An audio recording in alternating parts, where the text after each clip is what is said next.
السلام عليكم ورحمة الله وبركاته. الله أكبر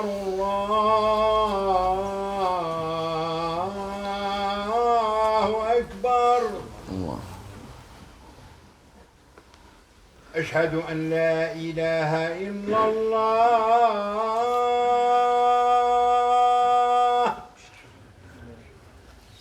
أشهد أن لا إله إلا الله. أشهد أن محمدًا رسول الله.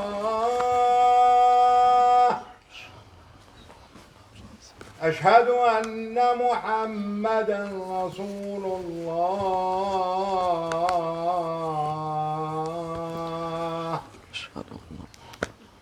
حي على الصلاة.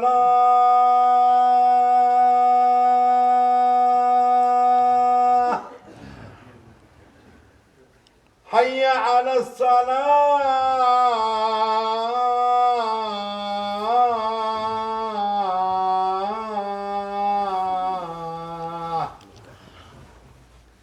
حي على الفلاح.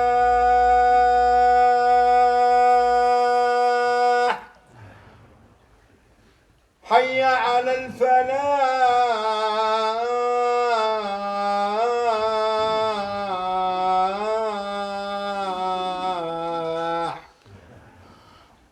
الله أكبر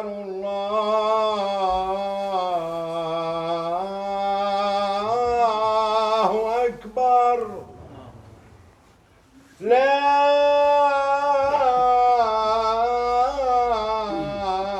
إله إلا الله.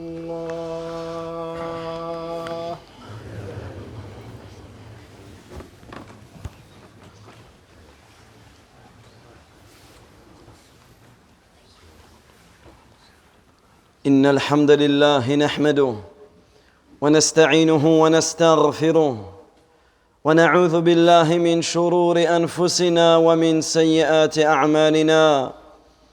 من يهده الله فلا مضل له ومن يضلل فلا هادي له. وأشهد أن لا إله إلا الله وحده لا شريك له، وأشهد أن محمدًا عبده ورسوله.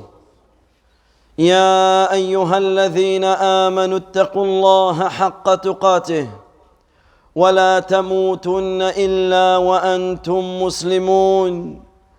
يا أيها الناس اتقوا ربكم الذي خلقكم من نفس واحدة وخلق منها زوجها وبث منهما رجالا كثيرا ونساء. واتقوا الله الذي تساءلون به والأرحام إن الله كان عليكم رقيبا.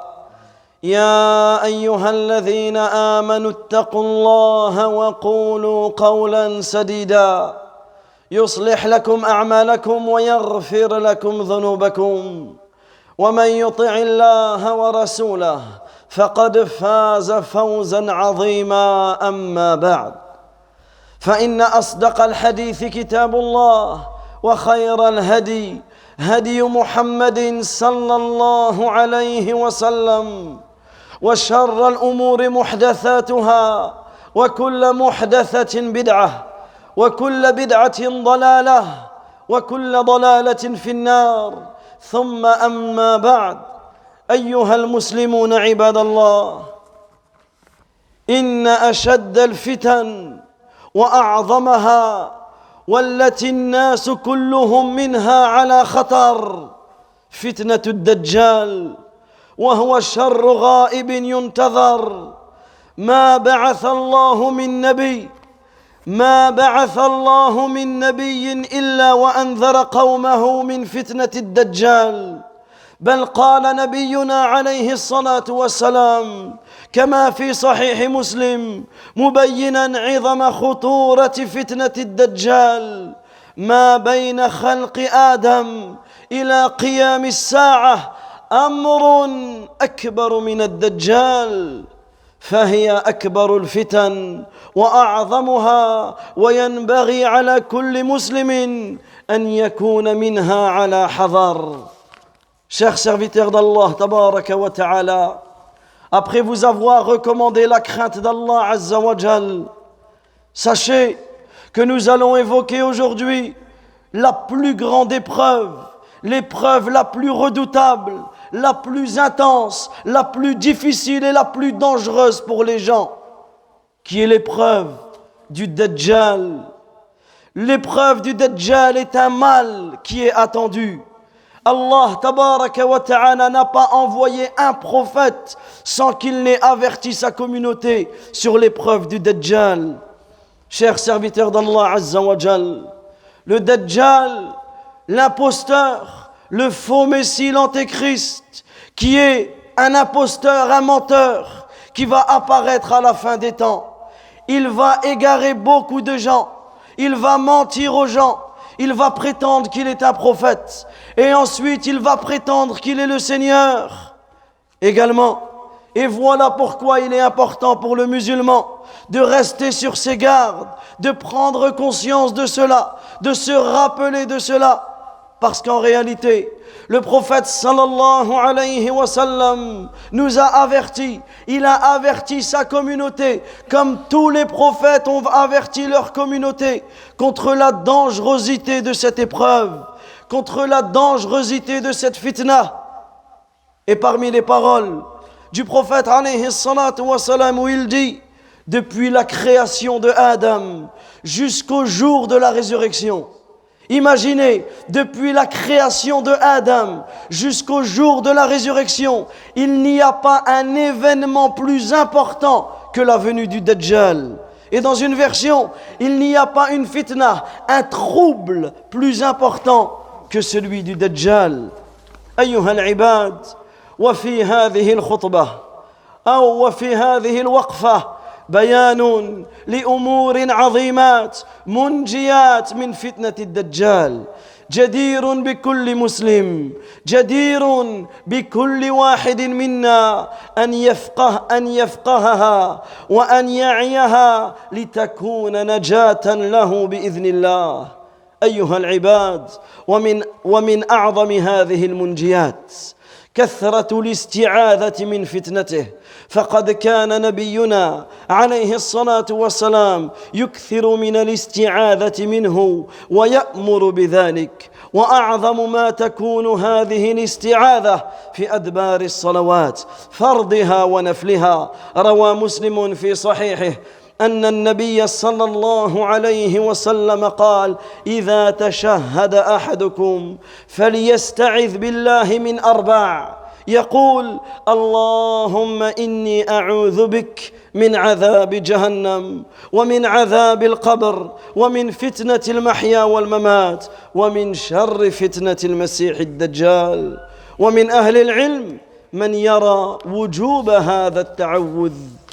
Chers serviteurs d'Allah Azza wa Jal, nous allons voir ensemble aujourd'hui 6 points importants que chacun d'entre nous doit connaître, chacun d'entre nous doit méditer et chacun d'entre nous doit appliquer ces 6 points afin d'être protégé par la permission d'Allah, d'être préservé bi'idhnillah de cette épreuve, de ce trouble le jour où il apparaîtra. La première des choses, qui est en réalité l'un des points les plus importants à ne jamais négliger, multiplier la demande de protection auprès d'Allah Azza wa Jal contre ce trouble. Et cela est ce que faisait le prophète alayhi salatu wa salam. Et cela est la recommandation du prophète alayhi salatu wa salam. Il le faisait pour lui-même et il ordonnait à sa communauté de le faire. Et le meilleur moment pour rechercher la protection auprès d'Allah contre le mal de l'épreuve du Dajjal, c'est juste avant le taslim, à la fin de ta prière, lors du dernier tashahhud, avant le salut final. Lorsque tu as terminé le tashahhud, c'est de dire cette invocation. C'est de dire cette invocation, que ce soit une prière obligatoire ou que ce soit une prière surérogatoire. Le prophète alayhi salatu wa salam, il dit: lorsque l'un d'entre vous a terminé le dernier tashahhud, qu'il cherche refuge auprès d'Allah contre 4 choses. Lorsque tu es à la fin de ta prière et que tu as dit le tashahhud, at-tahiyyatu lillah, was-salawatu wat-tayyibat, assalamu alayka ayyuhan nabi, wa rahmatullahi wa barakatuh, assalamu alayna wa ala ibadillahi as-salihin, ashhadu an la ilaha illallah, wa ashhadu anna Muhammadan abduhu wa rasuluh. Ensuite, il est sunnah de prier sur le prophète. Il est obligatoire de prier sur le prophète alayhi salatu wa salam. Allahumma salli ala Muhammad wa ala ali Muhammad kama sallayta ala Ibrahim wa ala ali Ibrahim innaka hamidun majid. Allahumma barik ala Muhammad wa ala ali Muhammad kama barakta ala Ibrahim wa ala ali Ibrahim innaka hamidun majid. Et à ce moment-là, ne salame pas tout de suite. Ici, le prophète sallallahu alayhi wa sallam nous a enseigné cette invocation où il disait Allahumma inni a'udhu bika min adhabi jahannam. Il nous a demandé de nous protéger contre 4 choses. Premièrement, de nous protéger contre le châtiment de l'enfer. Deuxièmement, wa min adhabil qabr, contre le châtiment de la tombe. Troisièmement, wa min fitnatil mahya wal mamat, contre les tentations de la vie et de la mort. Et quatrièmement, wa min sharri fitnatil masiihid dajjal, et contre le mal de la tentation du faux messie. Et une fois que tu as terminé cette invocation, multiplie les invocations. C'est un moment où tu te dois d'invoquer lors du tashahhud et ensuite tu salames. Voilà pourquoi il est important d'apprendre cette invocation, de la réciter, de la méditer, de l'enseigner autour de nous, de la propager, de l'enseigner à nos familles, de l'enseigner à nos enfants, de la comprendre. Comme ça, lorsque nous la disons, nous prenons conscience de l'importance des paroles que nous disons. Cette invocation est tellement importante que certains parmi les gens de science considèrent qu'elle fait partie des obligations de la prière. Certains savants considèrent que cette invocation est une obligation dans la prière. Et cela, en réalité, nous renvoie vers l'importance de cela. أيها العباد ومن المنجيات من فتنته حرص المرء عن البعد عن الفتن. لهذا جاء في المسند عن نبينا عليه الصلاة والسلام أنه قال من سمع بالدجال فلينأى منه أي ليبتعد. وهذه الابتعاد أو هذا الابتعاد لا بد فيه من رياضة للنفس. قبل ذلك على البعد عن الفتن والبعد عن الدجاجلة، لأن من قبل الدجال الأكبر يخرج في الناس دجاجل كثيرون يروضون للدجال الأكبر الذي يخرج في آخر الزمان.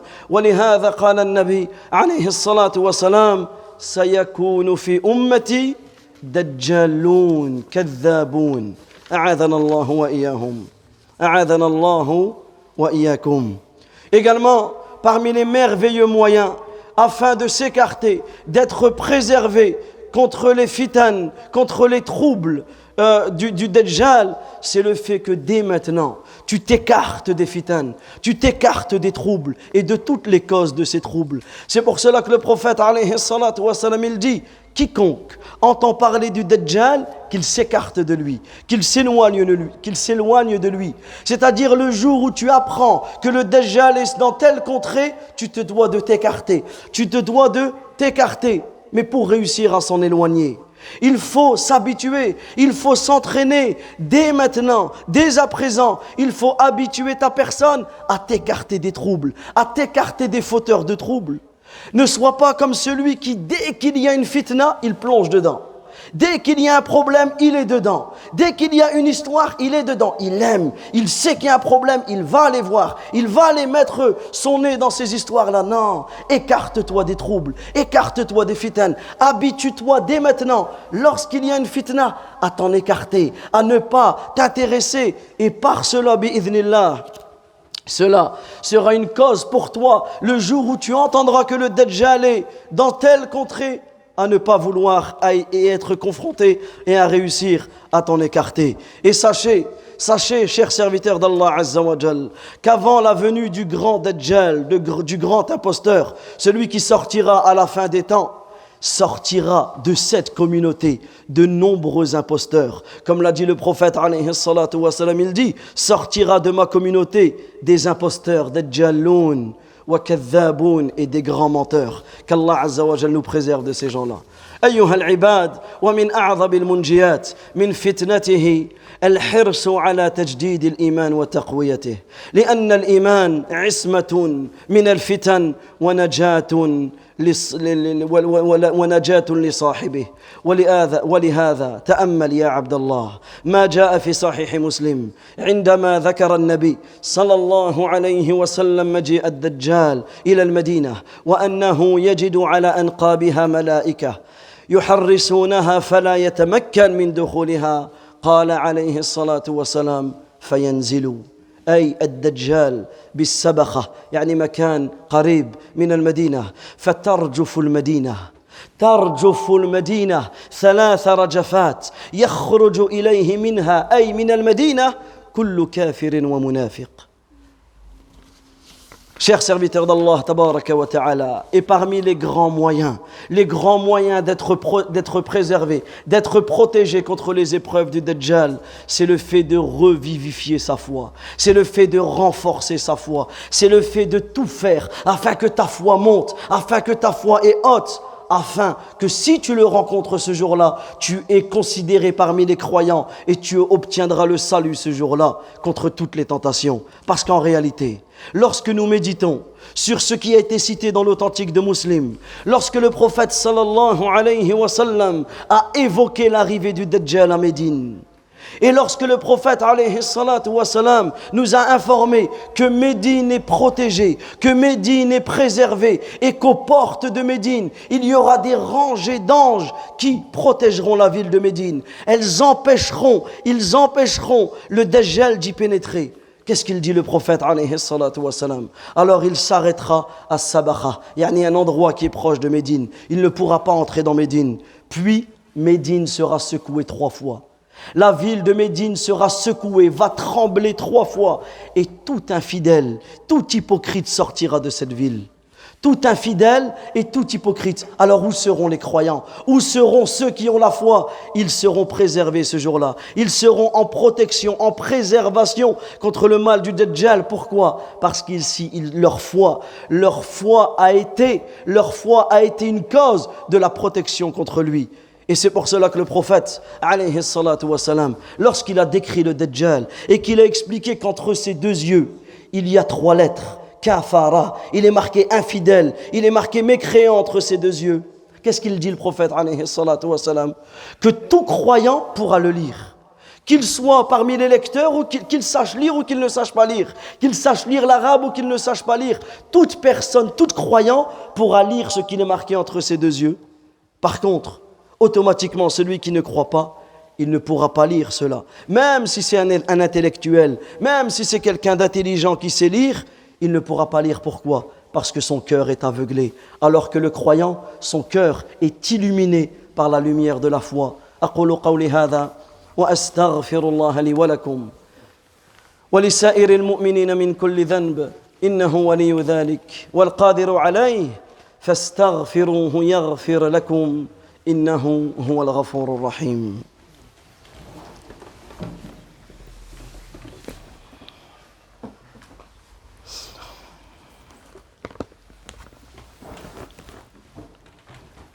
الحمد لله رب العالمين وأصلي وأسلم على أشرف الأنبياء والمرسلين نبينا محمد صلى الله عليه وعلى آله وصحبه أجمعين. أيها المسلمون عباد الله، ومن المنجيات من فتنة الدجال الحرص على الأعمال الصالحة والطاعات الزاكية وحسن التقرب إلى الله جل وعلا بالعبادة قبل مجيء الفتن وحلولها. ففي صحيح مسلم أن النبي صلى الله عليه وسلم قال: بادروا بالأعمال 6: الدجال والدخان ودبة الأرض وطلوع الشمس من مغربها وأمر العامة وخويص أحدكم.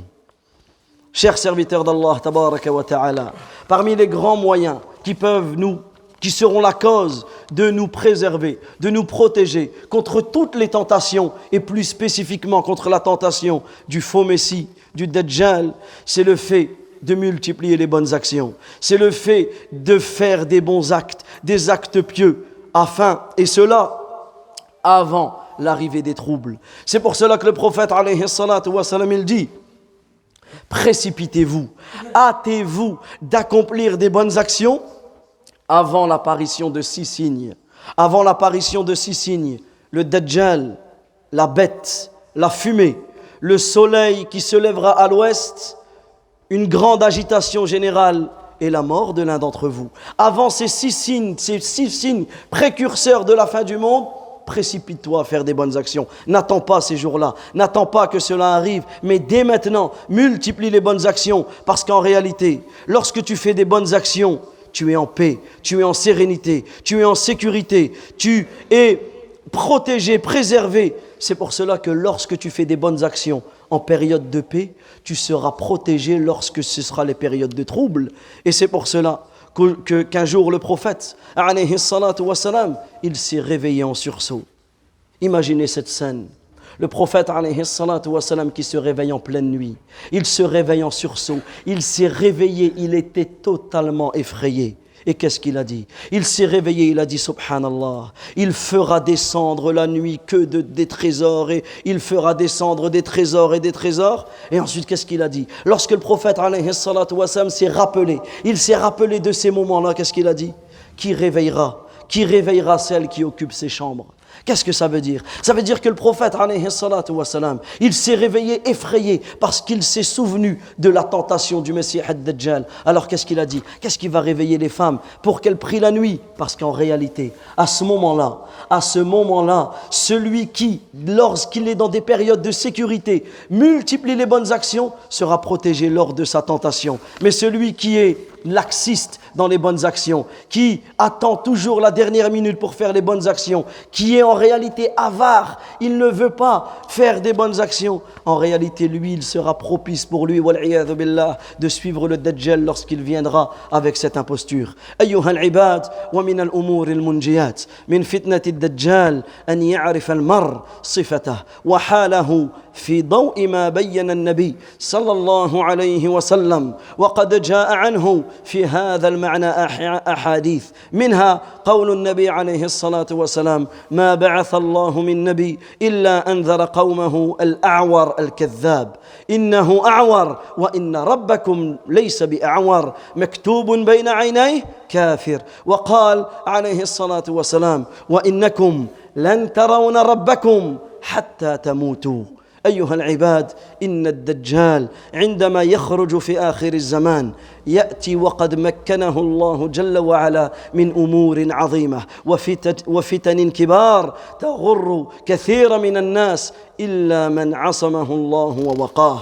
Chers serviteurs d'Allah tabaraka wa ta'ala, la 5e chose qui va nous aider à nous protéger, à nous préserver contre le Dajjal, c'est le fait de connaître la description du Dajjal. C'est le fait de connaître la description du Dajjal. Et parmi les signes de la fin des temps, c'est que la description du Dajjal, c'est que ce sujet n'est plus évoqué sur les manabir.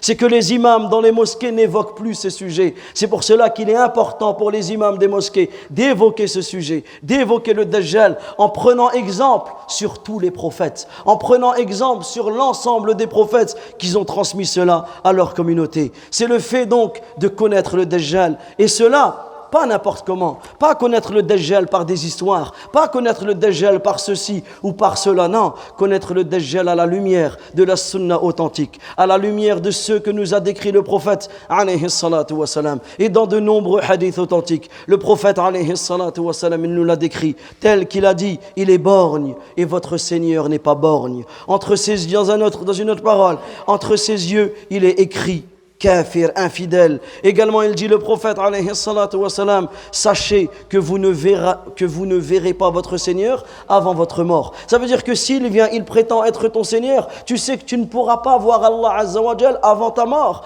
Également, comme il dit le prophète alayhi salatu wa salam, Allah n'a pas envoyé de prophète sans qu'il n'a mis en garde son peuple contre le Dajjal. C'est pour cela qu'à la fin des temps, le Dajjal va apparaître Cet imposteur, il va venir avec des miracles qu'Allah Azza wa Jal lui a permis d'avoir. Il trompera beaucoup de personnes, sauf celui à qui Allah Azza wa Jal a épargné et a préservé. Il ira dans certaines contrées, il ira dans certaines villes, et après qu'ils aient été touchés par la sécheresse, il invitera à croire en lui. Ceux qui vont croire en lui, alors le Dajjal dira au ciel, fais descendre la pluie, et la pluie descendra. Alors le Dajjal dira à la terre, sors de tes plantes, et elle sortira. Et tout cela par la permission d'Allah Azza wa Jal. Mais ceux qui le refusent, alors ils seront touchés par une sécheresse. Et cela, en réalité, c'est une épreuve. C'est un test d'Allah Tabaraka wa Ta'ala. Pourquoi ? Afin de distinguer les bons des mauvais, afin de distinguer les véridiques des menteurs, et afin de distinguer les croyants des hypocrites qu'Allah Tabaraka wa Ta'ala nous compte parmi les croyants. Et le dernier point, c'est de connaître les 10 premiers versets de Surat Al-Kahf. Et c'est pas pour rien que le vendredi, c'est un vendredi que la fin du monde apparaîtra. Et le vendredi, il nous est sunna de réciter Surat Al-Kahf. Et celui qui mémorise les 10 premiers versets de Surat Al-Kahf, ici cela sera une préservation pour lui contre le Dajjal. Car le prophète alayhi salatu wa salam, il dit, celui qui le rencontre, qu'il récite, qu'il lise devant lui les 10 premiers versets de Surat Al-Kahf. Et en réalité, lorsque tu médites sur ces versets, tu vois que ces versets, ils parlent des sens de l'iman, des sens de la foi. Tu vois que lorsque tu cherches à comprendre ces versets, tu vois que ces versets t'appellent à connaître Allah Tabaraka wa Ta'ala, à croire en Allah Azza wa Jal. Et cela est une aide, une protection contre tous les maux, toutes les tentations. أقول قولي هذا ربنا آتنا في الدنيا حسنة وفي الآخرة حسنة وقنا عذاب النار اللهم إنا نسألك بأسمائك الحسنى وصفاتك العليا أن تهدينا وأن تهدي جميع المسلمين اللهم إنا نسألك الهدى والتقى والعفاف والغنى اللهم اغفر للمسلمين والمسلمات والمؤمنين والمؤمنات الأحياء منهم والأموات اللهم صل على محمد وعلى آل محمد كما صليت على إبراهيم وعلى آل إبراهيم إنك حميد مجيد اللهم بارك على محمد وعلى آل محمد كما باركت على إبراهيم وعلى آل إبراهيم إنك حميد مجيد وصلى الله وسلم على نبينا محمد وآخر دعوانا أن الحمد لله رب العالمين